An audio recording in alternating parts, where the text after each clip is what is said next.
Welcome to part 3, the last part of a 3-part series where we're with the newly appointed CEO of the MGA. And today we're going to discuss a bit what's going on the land-based front. Malta has a number of licenses. Some of them are up for grabs. I believe there's a dormant license. Can you give us a small overview? I think it's important also for our viewers, predominantly online, but also land-based, to understand a bit what's going on in Malta. How does the system work and how does the authority regulate the space? Insofar as land-based, we're speaking of land-based casinos, right? Since you Yes. mentioned the numbers, etc. So land-based casinos are so there are two types of operations that require a concession from government before you can apply for a license with the MGA. One is the National Lottery, so leaving that aside. The other is land-based casinos. So the way the process works is that it is a prerequisite to apply for a license. So like an online operator can apply for a license anytime. There are the criteria established in the law, and if the criteria are met and the operator is fit and proper, etc., the license will be issued. A land-based casino has the same criteria, but also has a further criterion, which is it needs to be in possession of a concession issued by government. Yeah. So as you know, currently there is a request for proposals out because one concession is expiring and therefore government will be issuing. Which is the standard. Yes, it's a standard process.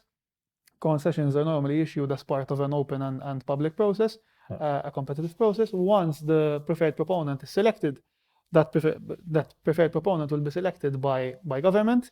Once it is selected, then the checks by the MGA will start being conducted as part of a normal license application process. Yeah. So there's currently 5 concessions in There are currently 3 active concessions, one of which has 2 premises. So Porto Maso and Orchia. And there's the ex-Casino di Venezia, which is a dormant license, if I'm not mistaken. The license, insofar as the MGA is concerned, that license has been cancelled way back.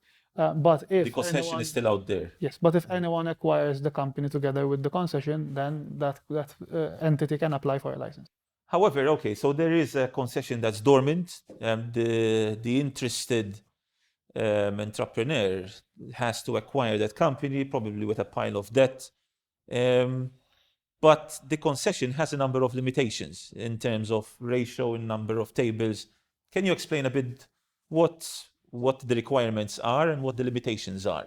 Those limitations are not in the concession; those are imposed as part of license conditions. So it's at the MGA level, not at the MGA level, but stemming from general government policy direction.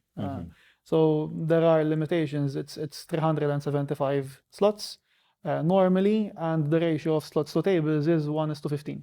You cannot have more than that. So you cannot have more than 15 slots for every table that you have. Okay. So that would be 375 and 25, I think, tables. So 375 slots to 25 tables. That's the maximum. Currently, yes. Currently. So I'll give you a scenario. We even published an interesting article on our last publication about this. When one talks about integrated resorts, we're talking about a big resort where you have not only the hotel rooms, great facilities, but you also have a casino within. You have entertainment facilities like a Disney or a nice big fun park. You have also entertainment. So if it's in Vegas, you always have, if it's Copperfield, you have the Celine Dion's of the world. So literally, a tourist can come, and because the resort is everything integrated, you don't even need to leave the resort. This is what an integrated resort is. You have a number of those integrated resorts in Asia. Macau, Singapore, Philippines, Cambodia also has a number. Then you have Las Vegas, which is very renowned for its number of integrated resorts. There seems to be nothing in between. Don't you see a potential for Malta to finally also have its integrated resort?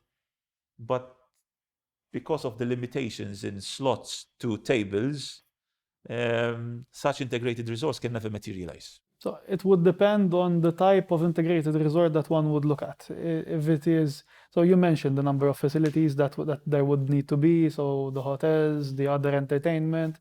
If government looks into the possibility of having an integrated resort in Malta, there is nothing which would prohibit the same direction that we have had so far, to vary and say, well, if it's an integrated resort, the casino can be all of 12, 15,000 square meters in size, at which point the current limitations do not make sense and they need to be extended. So at that point, ultimately, the purpose of the license is to make sure that the gaming is offered in a fair and safe manner. So increasing the number of slots and tables would not prejudice that.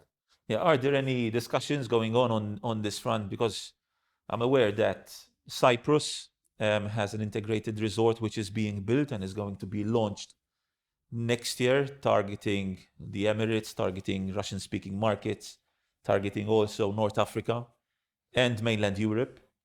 There's also Greece, who's planning to have its own integrated resort. So it seems like the Mediterranean is slowly waking up.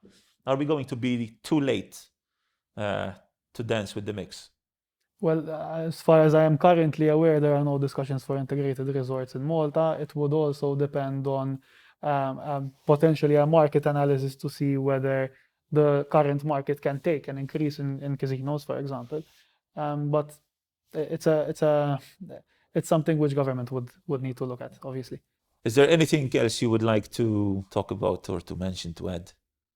Well, all I can add is that we, as a regulator, we are open and we want an open channel of communication with the industry. As I mentioned throughout our discussion, we ultimately want the same thing, which is sustainable growth in a compliant manner. So that is something that we are focusing on. That is a message that we want to make sure that we get across. Speak to us. That is what we want. A very good relationship with the industry. Brincat, thank you so much for your time.